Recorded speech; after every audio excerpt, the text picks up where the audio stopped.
안녕하세요. 소송의 세계 오세훈 변호사입니다. 오늘 다룰 사건은 이혼 소송에서 재산분할 청구가 기각됐다면 이후에 분할연금을 신청할 수 없다입니다. 부부 A씨와 B씨가 있었습니다. 남편 B씨는 공무원이었죠. 이 두 사람은 2004년 결혼해서 2018년 이혼 소송을 진행합니다. 그리고 약 1년 뒤 2019년에 이혼 판결이 확정됩니다. 이 절차에서 이 두 사람은 조정으로 이혼하지 않고 판결로 이혼을 합니다. 제가 예전에도 말씀드렸다시피 대부분의 이혼 소송은 그 소송 절차에서 진행되는 조정 절차에서 조정으로 많이들 이혼을 합니다. 근데 만약 합의에 이르지 못한다면 이렇게 판결로 이혼을 하게 되죠.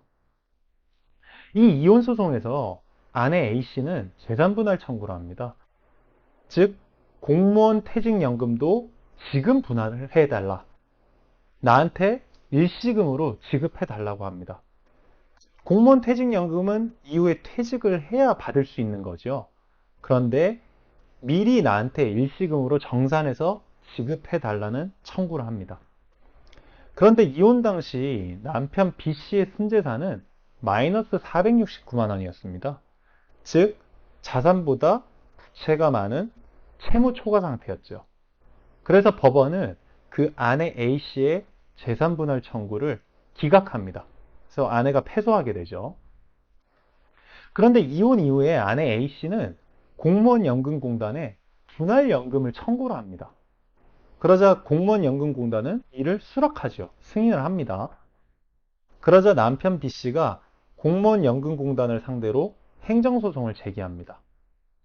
아니, 앞선 이혼 사건에서 재산분할 부분이 모두 정리가 됐는데 왜 분할연금 지급을 해야 하냐? 그래서 분할연금을 지급하기로 하는 그 승인 처분을 취소하라는 행정소송을 제기를 합니다.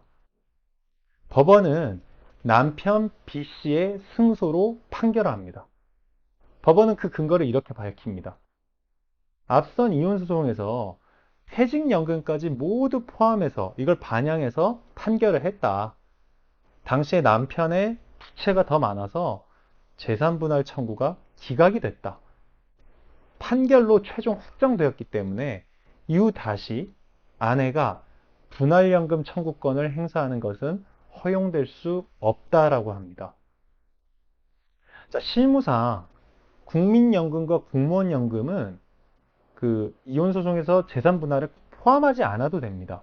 왜냐하면 법에서 이것을 당연히 분할할 수 있게 규정하고 있기 때문입니다. 즉 법에서 정하고 있는 일정 수급 요건만 충족하면 그게 보통 이제 혼인기간 5년 이상, 65세 이상이라는 요건이 있는데 그 수급 자격은 사안마다 체크가 필요하긴 합니다. 뭐 이혼 시기라든지 나이라든지. 그런데 이제 일반적으로 이 요건만 충족을 하면 이혼 소송에서 굳이 재산 분할을 다루지 않았더라도 당연 분할을 해줍니다. 근데 이 사건에서는 그 퇴직연금을 재산분할 대상에 포함시켰고 이걸 일시금으로 나에게 지급해달라고 청구를 했죠. 그래서 법원은 퇴직연금까지 포함을 해서 판결을 내린 겁니다. 그리고 참고로 법원은 이러한 분할연금 수급 청구권을 포기했느냐 여부를 매우 엄격하게 해석을 합니다. 즉 웬만하면 포기한 게 아닌 걸로 해석을 하죠. 그래서 웬만하면 받을 수 있는 겁니다. 제가 아까 말씀드린 것처럼 대부분의 이혼 사건이 판결이 아니라 조정으로 합의로 많이 종결된다고 말씀드렸죠. 우리가 합의하면서 합의서를 작성하겠죠. 거기에 내가 분할연금 수급 청구권을 포기하겠습니다라고 명시하지 않은 이상 비록 재산 분할에 대해서 정했더라도 그거와 별개로 이후에 연금 청구를 할 수 있는 겁니다.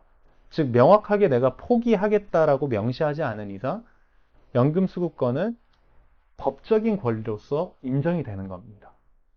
결론적으로 이 사건에서는 퇴직연금을 재산분할 대상에 포함시킨 것이 오히려 패착이 아닐까 싶습니다. 만약 포함시키지 않았다면 이 아내는 당연히 청구해서 받을 수 있었을 겁니다. 소송의 세계 오세훈 변호사입니다. 감사합니다.